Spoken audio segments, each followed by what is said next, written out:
ڈرامے ایسے ملتے ہیں گریک سویلائزیشن کے اس وقت کے لکھے ہوئے جس میں عورت کو کہا گیا ہے کہ کنٹرائیور آف آل ایول. اس کا مطلب یہ ہے کہ جو عورت ہے نا بنیادی طور پہ یہ شر کو ایجاد کرنے والی ہے, برائی کو ایجاد کرنے والی, مطلب یہ باقاعدہ رائٹ اپ آج بھی موجود ہے. اب یہ حالت ہے, آپ اندازہ کریں کہ یہ پکچر امیج پیش کی جا رہی ہے. اچھا, اب جب کرسچینٹی آتی ہے دنیا کے اندر, پھر وہ رولنگ پاور بنتے ہیں, ان کا امپیکٹ آتا ہے, انفلوئنس آتا ہے, تو وہاں پھر یہ باقاعدہ مطلب یہ بات کی جاتی ہے کہ اصل میں جو گناہ ہے نا تو وہ گناہ کو باقاعدہ منسوب کیا جاتا ہے عورت کی طرف کہ یہی اصل میں سبب تھی پہلے گناہ کی طرف جانے. اچھا. تو مطلب وہی از کاز آف آل سنس. اچھا, اسی طریقے سے آپ آگے بڑھیں, ایشیا میں آپ چلے جائیں, اس وقت میں ایشیا کی بات کی جائے تو ہندوازم کو اگر آپ دیکھیں تو اس کا جو سارا امپیکٹ ہے وہ جو سویلائزیشن ہے, تو باقاعدہ گیتا میں اس طرح کے ریلیجس اسکرپچرز کے اندر یا اس وقت کی جو تحریروں کی بات کی جائے تو وہاں بھی نا اس کو ایک سن کی صورت میں دیکھا جا رہا ہے, ایک برائی کی صورت میں دیکھا جا رہا ہے, اور مطلب اس کو کسی بھی صورت میں نا کوئی اہمیت, ویلیو یا اچھائی کی فارم میں نہیں دیکھا جا رہا. آ جائیں عرب کے اوپر, عرب کے اندر تو پھر حالت یہاں تک پہنچ گئی جو ہم جانتے ہیں کہ مطلب کہ اس لیول پہ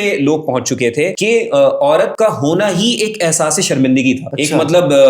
باعث شرمندگی تھا عورت کا ہونا ہی. بچی پیدا ہو گئی ہے, شرمندگی کا باعث ہے. عورت خود مطلب ایک شرمندگی کا باعث ہے. اور پھر اسی کا وہ لیول آتا ہے کہ جب وہ اپنی بچیوں کو زندہ دفنا دیا کرتے تھے تو وہاں تو آر سمجھا جا رہا ہے عورت, یہ کیفیت ہے وہاں کہ اس کا ہونا ہے وجود ہی سمجھ لیں کہ شرمندگی کا باعث ہے. اس کیفیت کے اندر یہ معاملہ ہے. تو اب آپ اندازہ کریں کہ رسول اللہ علیہ الصلوۃ والسلام جب تشریف لائے ہیں اور آپ نے اسلام کی دعوت پیش کی گئی ہے تو یہ کیفیت تھی عورت کی عرب کے اندر, اور یہ کیفیت تھی آل اوور دا ورلڈ. اب جیسے آپ نے بات کی نا کہ اس لیول تک کیسے پہنچ گئے, تو دیکھیں اس کی بنیادی وجوہات میں ایک ہے لاس آف سینسٹیوٹی, مطلب کہ جو ایک حساسیت ہے لے کر کسی وجود کو لے کر وہ ختم, کس حساسیت کے ساتھ عورت کے وجود کو دیکھنا ہے. نمبر 2, ویژولائزیشن یا پرسپیکٹو جو ہے نا وہ بالکل ختم ہو چکا ہے, یعنی کہ عورت کو پرسیو کیسے کرنا ہے, وہ انسان ہے, وہ وجود ہے, اس کا مقام ہے, کیا ہے. تو پرسپیکٹو واز لاسٹ, کس درجے میں اس کو پرسیو کرنا ہے, اور سینسٹیوٹی جو ہے نا وہ ختم ہو گئی. اب آپ دیکھیں کہ ان تمام حالات کے اندر رسول اللہ علیہ الصلوۃ والسلام جب دین کی دعوت پیش کرتے ہیں لوگوں کے سامنے, اور جو عورت کا پرسپیکٹو اپنی بات سے اور وہ پوری وحی کی جو تعلیمات ہے وہ اور اپنے عمل سے پیش کرتے ہیں, ماں کی صورت میں, ٹھیک ہے, بیٹی کی صورت میں, اور ازواج کی صورت میں, ایک لائف پارٹنر کی صورت میں. تو آپ تینوں جگہ پہ ذرا ریفلیکشن دیکھیے کہ بیٹی کے لیے کیا عزت و احترام کا معاملہ ہے کہ جب ملنے آتی ہے سیدہ فاطمہ الزہرا رضی اللہ تعالیٰ عنہ تو کھڑے ہو کر ان کو احترام دیتے ہیں, مطلب ان کو ویلیو دیتے ہیں, کھڑے ہو کے ان سے ملتے ہیں, محبت کا اظہار اور عقیدت کا اظہار. پھر ماں کے لیے جو بات بیان کی گئی, ٹھیک ہے, کہ قدموں کے نیچے جو ہے وہ جنت والی بات حدیث ہے. اور پھر آپ کا خود اپنی والدہ کے ساتھ جو تعلق ہے نا, جو بچپن کے ہم واقعات سنتے ہیں, اور پھر بعد تک والدین کے ساتھ جو ایک اٹیچمنٹ والی بات آتی ہے,